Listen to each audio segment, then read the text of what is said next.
आज शेतकऱ्या खातीर तेजी व्हडली मदत तेणें दिवपाचो तेणें आव्हान केलें. आज 9,000 कोटी आज तो शेतकऱ्यांक दिता वाटता.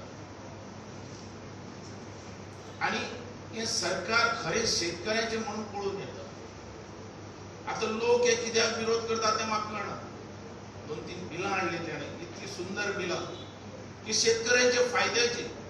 पण तो काँग्रेस आसा तो नीस ताका पडच ना जोपर्यंत हांगा मोदी दिसपट्टा. तो खंयचेय कितें हाडल्यार ते वायटच म्हणटा. पण आज हे पटवून सांगपाची गरज आहा एक शेतकऱ्याक की ही जी बिलां हाडल्यात ती खरोखरच शेतकऱ्याच्या फायद्याची. तेजे भितर शेतकऱ्यांचो फायदो जावूं शकता. जे पयलीं जे एजंट आसलेले ते सगळे भायर पडटात आनी डायरेक्ट पयसो तांकां मेळटा शेतकऱ्याक. अशी ही बिलां ताचो फायदो जाता. आनी तें जायत समज जाल्यार म्हाका दिसता ती बीजेपी म्हणटे आमची काँग्रेस आहा ती आनी खंय उरचीच ना. बीजेपी सगळे कडेन बीजेपी लागता हे तांकां कळ्ळें पळून चुकलेले. म्हणून हे शेतकऱ्यांचे आड येवपाक लागलेले. तेज्या खातीर हर एक शेतकऱ्यान आमचे खंयचे सरकार आनी खंयचे सरकार आपल्याक मदत करतली हे पळोवपाची गरज. आज गोंय सुद्दां त्याच पद्दतीन फुडें वचपाक लागले आसा. आमकां एक बरो चीफ मिनिस्टर मेळ्ळा जो बहुजन समाजाचो, बहुजन लोकांचे विचार करपाचो, शेतकऱ्यांचो विचार करपाचो, समाजाच्या हर एक घटकांचो विचार करपाचो असो आज चीफ मिनिस्टर आमकां मेळ्ळा. त्यांना ज्या पद्धतीने शेती करताले आज आम्ही तो जो वारसा शेतकरीचे कुटुंब, शेतकरीचे किती भाव असू शकतात, बहिणा असू शकतात,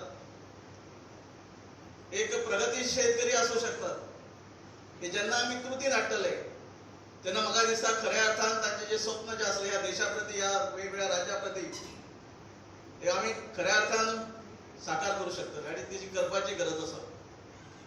आज आम्ही पळयतात ज्या पद्धतीन आदरणीय ह्या देशाचे पंतप्रधान नरेंद्रजी मोदी या देशातल्या शेतकऱ्याप्रती जो आदर आणि प्रेम असा तो फक्त मनान बाळगून ना तर आपल्या कार्याच्या अनुषंगात म्हणजे कार्याच्या माध्यमातून आमच्या शेतकऱ्यापर्यंत वेगवेगळ्या पद्धतीन वेगवेगळ्या योजनेन ते पावयतात.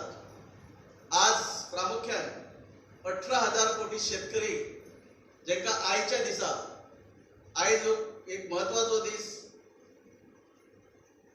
जशी अटल बिहारी वाजपेयी यांचो जन्मदीस या दिसाचे औचित्य साधून आज संबंध देशातले जे शेतकरी आहात जे 18,000 कोटी आहात ते 9,000 कोटी रुपये आज एकाच दिसा जे जे आमचे कृषी कार्ड होल्डर असतात, जे शेतकरी असतात त्यांच्या खात्यात जमा जातात. ऊस फक्त गोयच्या 191 पंचायतींतल्यान ज्या पद्दतीचो रिस्पॉन्स मेळटा, ज्या पद्दतीचे सहकार्य मेळटा, आम्ही स्वयंपूर्ण गोंय करपा खातीर दोतोर हो प्रोजेक्ट सुरू करता.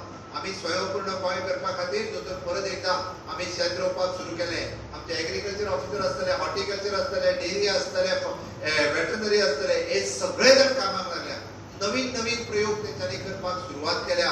तांकां आमी टार्गेट दिल्या की शेतकऱ्याचो मिनिमम इन्कम जो आसा हो 3 लाखाच्या वयर ताका नेट प्रॉफिट मेळपाक जाय. हांव नेट प्रॉफिटाच्यो गजाली करता, टर्न ओवराच्यो गजाली करिना. ताका इंटिग्रेटेड फार्मिंग म्हणटात. तो शेतूय लायतलो, तेज्यो गायी आसतल्यो, तेज्यो कोंबड्यो आसतल्यो, तो भाजी लायतलो. म्हणजे ताका इंटिग्रेटेड पद्दतीन तो फक्त पारंपारीक पयलीं एकूच शेत लायतालो आनी घरा कडेन वचून बसतालो ते दीस उरले ना. आमचे युवक जे आसा, यूथ जे आसा हे एके वाटेन नोकरी करतले आणि दुसरे वाटेन आपल्या पारंपारीक शेती कडेन लक्ष दितले. दिल्लीच्या सरकाराच्या पयशे धाडटा आणि ते शेतकऱ्याच्या अकाउंटाचेर पावता. हे आयज पर्यंत केन्ना जावनाशिल्लें. म्हणजेच हे सरकार हे शेतकऱ्याचे सरकार आसा. गोंयांतले सगळे फार्मर्स हे माननीय मोदीजींच्या बरोबर आसा. गोंयांतले सगळे शेतकार ह्या 3 बिलां जी केंद्र सरकारान काडली ह्या 3 बिलांक सपोर्ट करता. हे तुमी सगळ्यांचे हांगासर उपस्थिती